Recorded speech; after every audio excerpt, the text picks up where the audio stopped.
विदर्भात जाऊयात। आज विदर्भात पाऊसमान कसं राहिलेलं आहे ते जाणून घेऊयात। विदर्भातल्या नागपूर आणि चंद्रपूर शहरामध्ये आज पावसानं हजेरी लावलेली आहे। शहरी भागाबरोबरच ग्रामीण भागातही समाधानकारक पाऊस झालेला आहे। वर्ध्यातल्या अनेक भागांमध्ये मुसळधार पाऊस बरसलेला आहे।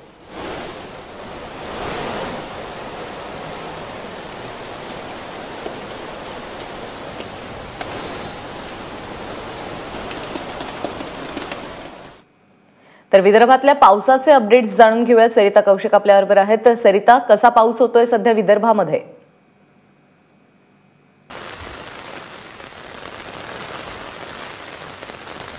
पश्चिम विदर्भामध्ये पावसानं हजेरी लावली होती, तिथनं सुद्धा खरं तर पाऊस आता गायब झालेला आहे। मात्र पूर्व विदर्भामध्ये पाऊस तसा फारसा पाहायला मिळाला नव्हता।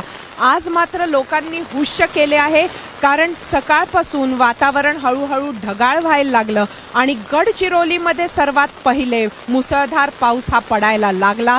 त्यानंतर चंद्रपूर आणि तिकडनं वर्धा करत नागपुरात सुद्धा पाऊस आता पोहोचलेला आहे। जोरदार पाऊस हा पडतो आहे। मात्र आता पाऊस हा फक्त पूर्व विदर्भातच दिसतो आहे। पश्चिम विदर्भात यवतमाळ, अकोला, त्याचबरोबर बुलढाणा, वाशिम आणि इकडे भंडारा आणि गोंदिया इथं सुद्धा पाऊस सध्या तरी नाही। ढगाळ वातावरण काही ठिकाणी आहे, अकोला, यवतमाळ सारखं। मात्र अजून पाऊस सुरू व्हायचा आहे।